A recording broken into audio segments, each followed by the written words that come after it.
Saludos hermanos, soy su hermano Dan. Bienvenidos. En esta enseñanza vamos a tratar el tema siguiente, que sería Génesis capítulo 25. Y vamos a tener varios temas como la descendencia de Abraham como tema fundamental. Vamos a hablar acerca de la muerte de Abraham y su sepultura, y los descendientes de Ismael, y el nacimiento de Jacob y Esaú. Y para culminar, vamos a revisar cómo Esaú vende su primogenitura y cómo impacta eso después. Vamos a leer el primer tema. Dice así la escritura. Abraham tomó otra mujer, cuyo nombre era Setura, la cual le dio a luz a Sinrab, a Joxá, a Medam, a Madián, a Isbac y a Sua. Y a Joxán engendró a Seba y a Debán. E hijos de Debán fueron Asurín, Letusín, Leumín, e hijos de Madián, Efa, Efer, Anoc, Abida y Elda. Todos estos fueron hijos de Setura, y Abraham dio a todo en cuanto tenía a Isaac, pero a los hijos de sus concubinas dio Abraham dones, y los envió lejos de Isaac, su hijo, mientras él vivía hacia el oriente, en la tierra oriental. Ahora vamos a analizar esto que acabamos de leer. Primero que nada hay que dar una breve explicación aquí, que según esta genealogía, Abraham es el antepasado de varias tribus árabes, incluyendo a los madianitas, aunque es difícil identificar alguno de estos nombres. Se trata sin duda de grupos que se desplazaban por las regiones desiertas al este de Canaán y más allá del sur de los límites con Arabia. Y los hijos de Madián o madianitas se mencionan repetidamente en el Antiguo Testamento, como vemos en Éxodo 2:16, 3, capítulo 3, versículo 1 y 18:1 y en Jueces 6:8 y en Salmos 83:9, Isaías 9:4. Y también vemos que aquí nos dice que Abraham vivía en la tierra oriente, es decir, en los desiertos de Siria y de Arabia, al este de Palestina. Veamos esta referencia, esta concordancia con Jueces 6:3. Y también analicemos el punto donde dice la escritura que Abraham dio a todo lo que tenía a Isaac, a su primogénito, a la promesa viviente. Le dio todo lo que tenía, pero a los hijos de su concubina, o sea, a los hijos que él tuvo de más, él nomás le dio dones, o sea, es decir, les dio cosas. En las escrituras, dones es más o menos tierra. Por eso es que ellos van y viven aparte. Los madianitas son nombrados en las escrituras, es decir, el suegro de Moisés. ¿Qué nos dice la escritura? Que él era un madianita, un descendiente de Abraham lejanamente. Pero, o sea, es referencia de que él es descendiente también de Abraham. Y por eso ellos son parte. Y como son descendientes de Abraham por la vía de su hijo Madián, es que viene esta generación, la cual se convierte en una nación. Y las demás también se convierten en naciones, que algunas de ellas son árabes, como ya lo acabamos de mencionar. Ahora vamos a tratar el segundo tema, lo que es la muerte y sepultura de Abraham. Y primero vamos a leer la escritura. Estos fueron los días que vivió Abraham 175 años, y exhaló el espíritu, y murió Abraham en buena vejez, anciano y lleno de años, y fue unido a su pueblo. Y lo sepultaron Isaac e Ismael, sus hijos, en la cueva de Macpela, en la heredad de Efrón, hijo de Zoar Eteo, que está enfrente de Manre, heredad que compró Abraham de los hijos de Et. Allí fue sepultado Abraham y Sara, su mujer. Y sucedió después de muerto Abraham que Dios bendijo a Isaac, su hijo, y habitó Isaac junto al pozo del viviente que me ve. Ahora vamos a dar paso a la explicación de este pequeño contexto. Vemos aquí la frase y fue unido a su pueblo. Este es un modismo hebreo que frecuenta bastante el Antiguo Testamento, que alude probablemente a la costumbre de enterrar a los muertos en un sepulcro familiar junto a otros miembros de la familia ya fallecidos. Vemos esto comenzando con Abraham desde Génesis 23:4. Y vemos aquí cómo la escritura da un hincapié recordando que Abraham compró esa sepultura. ¿Y por qué Abraham la compró y no simplemente la aceptó como regalo? Porque aquellos se lo querían regalar a Abraham. ¿Por qué? Porque sabemos que esto sucede en la vida normal, de que a veces hay cosas que nos regalan y con el pasar del tiempo nos las quitan. Y eso es lo peor que puede pasar. Y esto mismo pasa con la historia de José, como ya analizaremos cuando sea la oportunidad. Pero ahora vamos a dar un pequeño resumen para entender esto. Se nos dice que José fue grande en la tierra de Egipto, pero él murió y después se levantó un faraón que no conocía a José. Y por no conocer a José, se olvidó de todo lo que José había aportado de Egipto e incluso ignoró todo eso. Asimismo, Abraham fue el que compró, por eso él la compró, para que no sea tomada como que él la recibió de regalo y después se olvidan quién es Abraham. ¿Correcto? Ya comprendiendo eso, continuemos. Vemos aquí que se nos confirma que fue en la tierra de la cueva de Macpela, de la heredad de Efrón. Y como dije en otro capítulo anterior, hay diferentes interpretaciones porque en el Nuevo Testamento se nos dice que Abraham compró la sepultura de, de Siquén, de los hijos de Amor, o sea, algo totalmente diferente. ¿Y cómo nosotros relacionaríamos esto para tener una verdadera interpretación? En este capítulo de estudio voy a dar el resumen y la solución. Como mencionamos, en Génesis se nos dice que Abraham compra la cueva de Macpela que está en Efrón. Y en el Nuevo Testamento, en Hechos 7, versículo 16, se nos dice que Abraham compra de los hijos de Amor, la compra la sepultura que está en Siquén. O sea, dos lugares totalmente diferentes. Pero ¿cómo relacionamos esto? Vamos a explicarlo. Según el Antiguo Testamento, Jacob fue sepultado en Hebrón, en la cueva de Macpela, según lo relata Génesis 49, 29 al 32, y también Génesis 50, del 7 al 13. Donde Jacob es sepultado es donde había sido comprado por Abraham, en Génesis 23, del 1 al 20. El sepultado en Siquem fue José.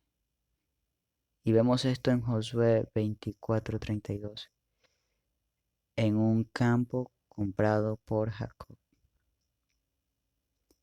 ¿Y dónde está esto registrado? En Génesis 33, 18 al 19. O sea, vemos que no es una contradicción, sino que son dos lugares exactamente, donde está enterrado José, que es la heredad que Jacob compró, y el lugar donde están todos los patriarcas, que es en la tierra de Efrón, en la cueva de Macpela. Esa es la solución, porque digamos, los judíos hoy en día buscan cualquier contradicción del Nuevo Testamento para garantizar que Jesús no es el Mesías. Pero si bien vemos las contradicciones que existen, tienen soluciones. ¿Por qué hay contradicciones entonces? Por las traducciones y por la falta de interpretación correcta. Ahora vemos aquí cómo no hay ningún altercado entre Isaac e Ismael. Ambos, como hijos de Abraham, van y entierran a su padre. Y vemos cómo nos dice la escritura que Isaac habitaba en la tierra donde estaba el pozo del viviente que me ve. O sea, prácticamente donde la mamá de Ismael tuvo la revelación del ángel de Dios que la veía. Ahora, si analizamos correctamente, aquí nos hace como que mostrar que después de que muere Abraham, Isaac habita en aquella tierra. Pero no es así. O sea, Isaac ya habitaba ahí cuando Abraham fue a enviar a un siervo para buscar la mujer de su hijo. Se nos dice que ahí habitaba Isaac, según Génesis 23, del 3 al 16. Ahora vamos a analizar la siguiente escritura. Vamos a dar la lectura primero y ahí la analizamos. Estos son los descendientes de Ismael, hijo de Abraham, a quien le dio a luz Agar egipcia, sierva de Sara. Estos pues son los nombres de los hijos de Ismael, nombrados por orden de su nacimiento. El primogénito de Ismael, Nebaiot, luego Sedar, Agbeel, Mixam, Misma, Duma, Masa, Adar, Tema, Getur, Nafis y Sedema.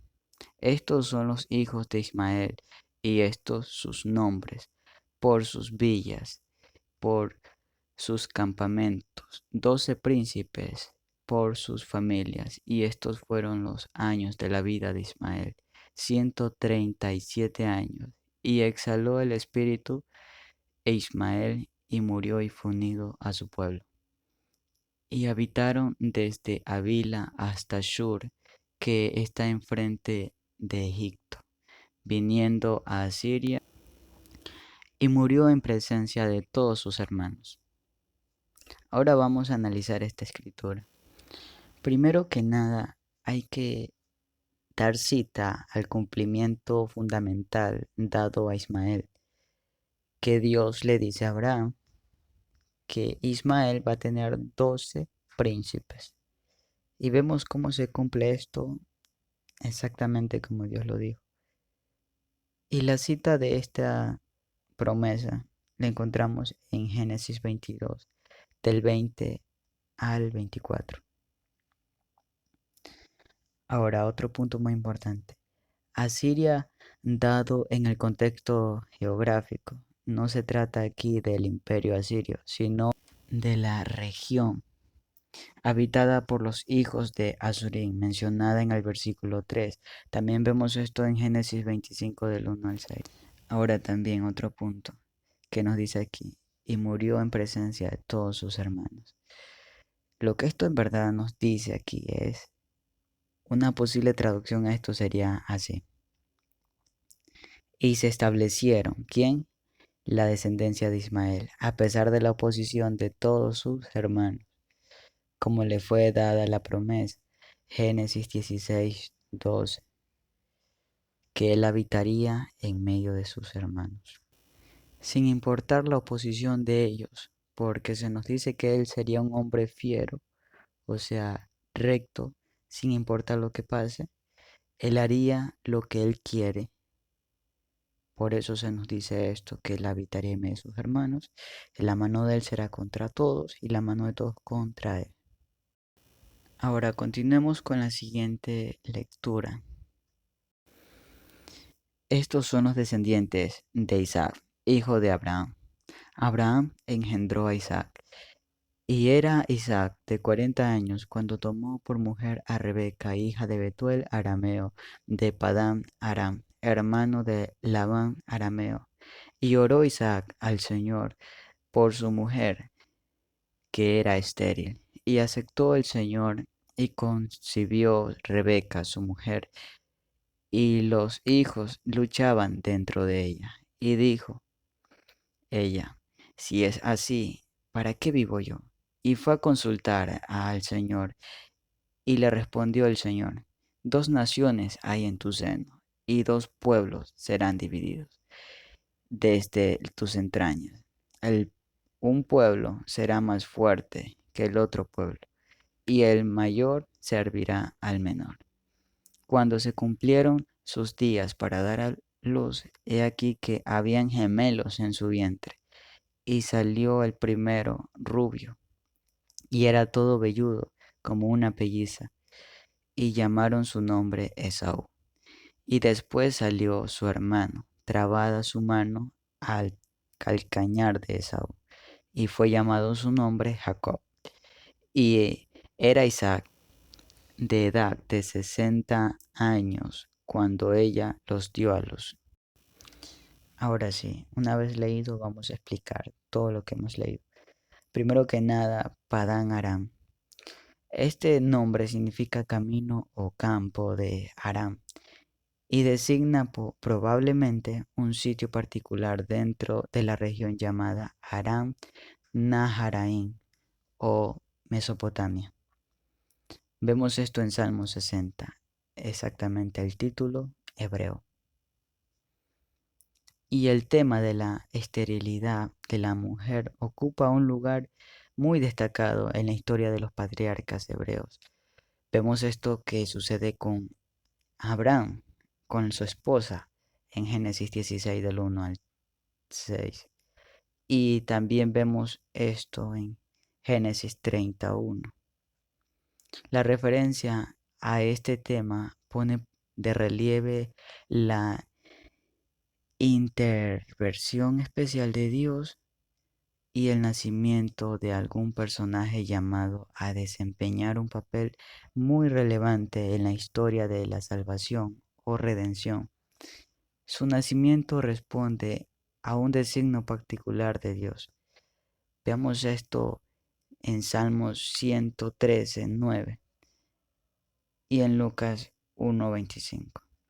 O sea, los nacimientos imposibles se dan cuando Dios trae una criatura que va a ser algo increíble, una redención para muchos, que en sí esa persona no simplemente es importante para los hombres, sino que delante de Dios fue escogida de antemano, antes de nacer. Por eso los nacimientos grandiosos no ocurren simplemente en el Nuevo Testamento, sino desde la antigüedad. Ya se veía estos casos. Ahora continuamos. Vemos aquí que la lucha de los dos hermanos en el seno materno, pronunciado por rivalidad de los numerosos conflictos entre Jacob y Esaú. ¿Y qué nos dice que dijo Rebeca? ¿Para qué vivo yo? Otra posible traducción más apegada al hebreo diría así: ¿por qué me sucede esto? Ahora, otro punto muy importante. Cuando ella consulta al Señor, esto es prácticamente a través de una tefilá, una oración, o también de ir a consultar a alguien que es profeta o sacerdote. Y quiero recordar, en el capítulo anterior enseñé acerca del caso de Isaac. Isaac se casó a la edad de 40 años, como aquí lo registra, que él nos dice aquí que él se llegó a su mujer a la edad de 40 años, que respalda la enseñanza que yo di el capítulo anterior. Y vemos aquí que ella consulta a alguien que está pegado al Señor, o sea que conoce que esa persona que va a consultarle sabe y habla con Dios. ¿Y quién mejor que Isaac? Por eso se nos dice que Isaac hace oración a Dios, una plegaria para que Dios le permita que su mujer conciba. También vemos que Esaú y Jacob se presentan aquí no solo como individuos, sino como antepasados de dos pueblos, Edom e Israel, representativamente cuyas relaciones no fueron nada amistosas. Vemos esto en Abdías. Ahora, quiero recalcar que todo esto de la división entre Jacob y Esaú está explicada en el capítulo anterior. Y para un análisis más correcto, se recomendaría analizar aquello. Ahora sí, continuamos. Vemos aquí que nos dice que el mayor servirá al menor. En referencia a esto, el apóstol Pablo lo cita en Romanos 9 del 10 al 13, porque es una forma clara de dar a entender que el de la promesa era Jacob, mas Esaú simplemente fue el primogénito que no aceptó la promesa que le fue dada a él primeramente. Ahora, otro punto muy importante, la palabra hebrea que significa bello, tiene un sonido muy semejante a Seir, que es otro nombre de Saúl, según Génesis 36:8. Y el nombre Jacob se asocia aquí con la palabra que en hebreo es traducida por talón, que tiene un sonido semejante. Vemos esto en Génesis 27:36, donde por la semejanza del sonido también se le relaciona por el verbo que significa hacer trampa o suplantar. Ahora analicemos el siguiente punto, el siguiente tema, que es Esaú vende su primogenitura. Vamos a analizar esto, pero primeramente vamos a dar lectura bíblica. Crecieron los niños, y Esaú fue diestro en la casa, hombre de campo, pero Jacob era varón quieto, que habitaba en tiendas, y amó Isaac a Esaú, porque comía de su casa, mas Rebeca amaba a Jacob. Y guisó Jacob un potaje, y volviendo Esaú del campo cansado, dijo a Jacob: Te ruego que me des de comer del guiso rojo, pues estoy muy cansado. Por tanto, fue llamado su nombre Edom. Y Jacob respondió: Véndeme en este día tu primogenitura. Entonces dijo Esaú: He aquí yo me voy a morir. ¿Para qué pues me servirá la primogenitura? Y dijo Jacob: Júramelo en este día. Y le juró. Y vendió a Jacob su primogenitura. Entonces Jacob dio a Esaú pan y del guisado de las lentejas. Y él comió y bebió, y se levantó y se fue. Así menospreció Esaú la primogenitura. Ahora vamos a proceder a explicar lo que acabamos de leer. Primer punto que vamos a analizar es que aquí se nos muestra o se nos contrapone dos formas de vida, la de Jacob y la de Esaú. La del cazador por un lado y la del campesino o pastor por el otro.